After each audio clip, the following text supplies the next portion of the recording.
নতুন suicide drone Shahed ১০৭ উন্মোচন করল ইরান। চলমান ইসরায়েল ইরানের সংঘাতের মধ্যেই নতুন সুইসাইড ড্রোন শাহেদ ১০৭ উন্মোচন করেছে ইরান। দেশটির ইসলামিক রেভলিউশনারি গার্ডস কর্পসের মহাকাশ বাহিনী সোমবার ১৬ জুন ড্রোনটি প্রকাশ্যে আনে। ১০৭ একটি মানববিহীন আকাশযান, যা আত্মঘাতী হামলার জন্য বিশেষভাবে নির্মিত। এটি পিস্টন ইঞ্জিন চালিত এবং ১৫০০ কিলোমিটারেরও বেশি দূরত্ব অতিক্রম করতে সক্ষম। ইরানের দাবি, ড্রোনটি কৌশলগতভাবে গুরুত্বপূর্ণ এবং প্রতিপক্ষের উপর নির্ভুল হামলার ক্ষমতা রাখে। প্রতিবেদনে আরও বলা হয়, শাহেদ ১০৭ ড্রোনের ছবি প্রকাশ করা হয়েছে। এর দীর্ঘ পাল্লা, উচ্চ নির্ভুলতা এবং ঘন ঘন আক্রমণ সক্ষমতা একে যুদ্ধক্ষেত্রে একটি কার্যকরী অস্ত্র হিসেবে প্রতিষ্ঠিত করেছে। ড্রোনটির কাঠামো উন্নত ও হালকা হওয়ায় এটি স্বল্প সময়ে দ্রুত আঘাত হানতে সক্ষম। ইরানি প্রতিরক্ষা বিশেষজ্ঞদের মতে শাহেদ ১০৭ হচ্ছে শাহেদ সিরিজের আরও একটি উল্লেখযোগ্য সংযোজন।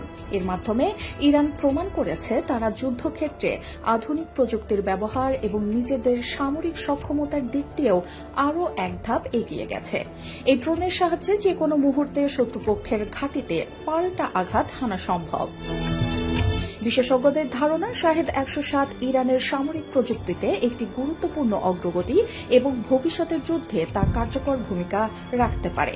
শুধু তাই নয়, এই ড্রোনটি শত্রুপক্ষের আকাশ প্রতিরক্ষা ব্যবস্থাকে চ্যালেঞ্জ করার মতো প্রযুক্তিগত সুবিধা বহন করে। আন্তর্জাতিক পর্যবেক্ষকরা বলছেন, ইরান এই ড্রোন প্রদর্শনের মাধ্যমে একদিকে নিজের সামরিক শক্তির জানান দিয়েছে, অন্যদিকে মধ্যপ্রাচ্যে চলমান উত্তেজনাকে নতুন মাত্রায় পৌঁছে দিয়েছে। বিশেষ করে ইসরায়েলের সঙ্গে চলমান উত্তপ্ত সম্পর্কের মধ্যে এই ধরনের ড্রোন প্রকাশ অনেক বার্তা বহন করে। ইরানের পক্ষ থেকে বলা হয়েছে, শাহেদ ১০৭ কেবল প্রতিরক্ষামূলক কৌশলেরই অংশ হিসেবে ব্যবহৃত হবে। তাদের মতে, এই ড্রোন ইরানের নিরাপত্তা, স্বাধীনতা এবং সার্বভৌমত্ব রক্ষায় একটি বড় সহায়ক শক্তি হিসেবে কাজ করবে।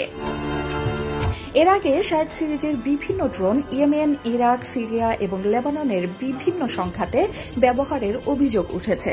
বিশেষ করে শাহেদ ১৩৬ ড্রোন ইউক্রেন যুদ্ধেও আলোচনায় আসে, যেখানে রাশিয়ার হয়ে এই ড্রোন ব্যবহার করার অভিযোগ করেছে পশ্চিমা বিশ্ব।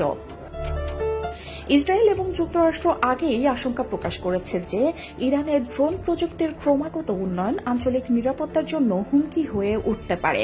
এই প্রেক্ষাপটে শাহেদ ১০৭ ড্রোনের উন্মোচন মধ্যপ্রাচ্যে অস্ত্র প্রতিযোগিতায় আরও বাড়িয়ে তুলবে বলে আশঙ্কা করা হচ্ছে। বিশ্লেষকদের মতে, শাহেদ ১০৭ ড্রোন যুদ্ধক্ষেত্রে শুধু আক্রমণই নয়, প্রতিপক্ষকে ভীতি প্রদর্শনের মাধ্যম হিসেবেও ব্যবহৃত হতে পারে। এর মাধ্যমে ইরান শুধু একটি ড্রোন নয়, বরং নিজেদের প্রতিরক্ষা নীতির দৃঢ়তা প্রকাশ করেছে।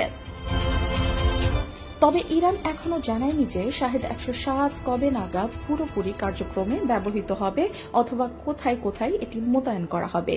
কিন্তু এটা নিশ্চিত যে ইরানের এই নতুন ড্রোন ভবিষ্যতের যুদ্ধ কৌশলে একটি গুরুত্বপূর্ণ স্থান দখল করবে।